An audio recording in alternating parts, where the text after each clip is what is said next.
En 2010, la société McTavish avait sorti une étude qui montrait que les courtiers et les assureurs n'avaient pas pleinement conscience du risque qu'ils couvraient dans les grandes entreprises du fait de la crise économique. Je reçois pour parler de la nouvelle mouture qui devrait sortir d'ici quelques semaines, Antoine Guérin, directeur de recherche France chez McTavish.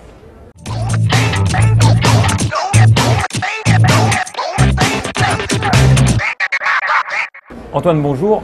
McTavish avait sorti l'an passé une étude qui parlait de la couverture assurance des entreprises. Est-ce que vous pourriez revenir dessus? Bien sûr. Bonjour Benoît, merci de me réinviter sur votre nouveau studio. On a publié une étude en début d'année dernière. Pour récapituler brièvement, on a interrogé à peu près 200-300 entreprises britanniques, quelques entreprises françaises, pour comprendre l'impact de la crise économique et de la récession sur leurs activités.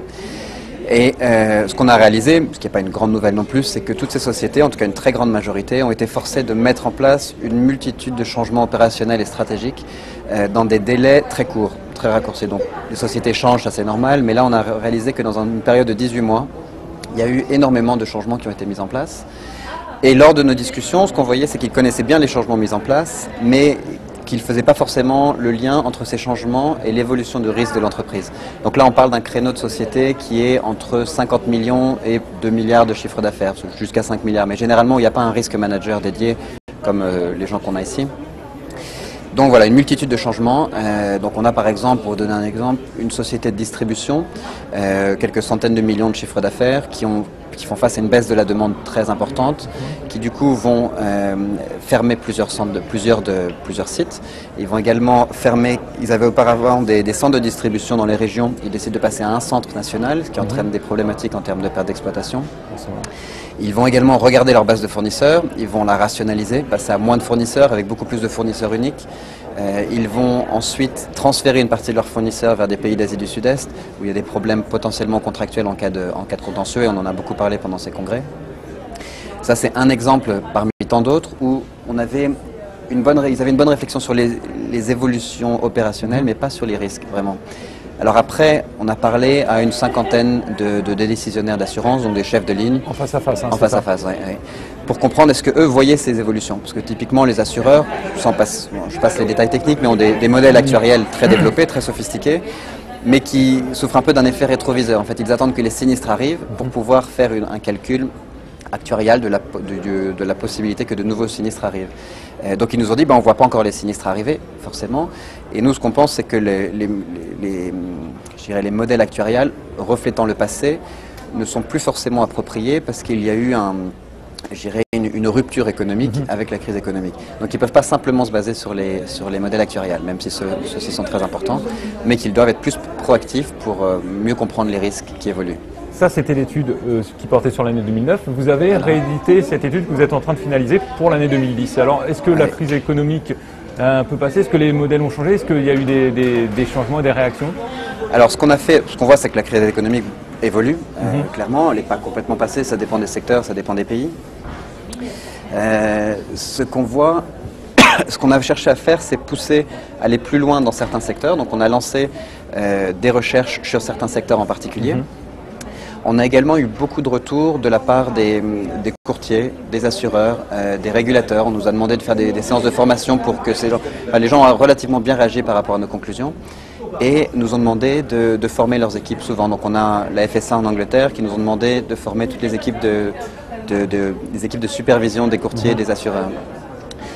On a ensuite lancé des études plus sectorielles pour continuer de voir comment les risques évoluaient.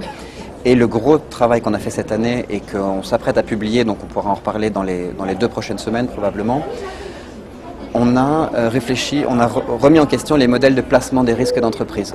Ce qu'on voyait, c'est qu'il y avait une différence entre l'évolution des risques et la compréhension des assureurs. Donc on a revu tout le processus, depuis le risque avec les opérationnels jusqu'au réassureur à la fin de la chaîne. Et on a mis en lumière des déficiences structurelles systémiques dans les méthodes de placement traditionnelles. Donc c'était pas une petite campagne de recherche. On a eu à peu près 600 entretiens de recherche avec des acheteurs. Une campagne beaucoup plus importante finalement que l'année précédente. Oui, et qui n'était pas que des entretiens. On a fait 600 entretiens de recherche. On a interrogé une centaine de dirigeants d'assureurs et de courtiers et de réassureurs.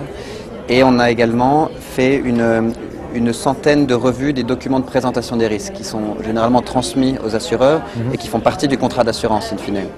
Donc on a revu tous ces documents et on est arrivé à des conclusions sur les déficiences qu'il y a dans certains de ces documents. D'accord. Donc là, ça c'est l'étude qui a porté sur l'année 2010. Donc, l'avez dit, on aura l'occasion d'en reparler dans les semaines à venir.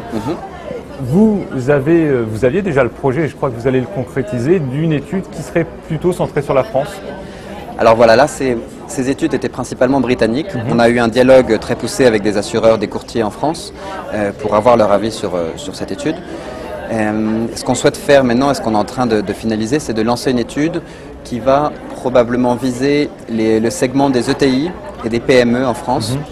Principalement les ETI qui suscitent aujourd'hui beaucoup d'intérêt chez les assureurs, qui ont souvent une très bonne compréhension des sociétés présentes ici, du CAC 40, qui comprennent relativement bien les PME, mais le segment des ETI n'est pas très bien connu. Et donc il y a beaucoup de curiosité de la part des assureurs et des courtiers.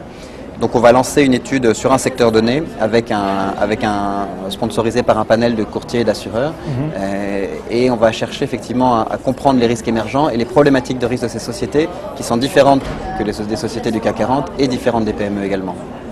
Donc ça doit être les travaux qui nous attendent cette année et l'année à venir. Très bien. Antoine, je vous remercie. Donc rendez-vous en 2012 pour voir les résultats de cette enquête, voilà. si elle arrive. Et chers internautes, je vous donne rendez-vous très prochainement pour une nouvelle interview. Toujours à la Mraie et en léger différé.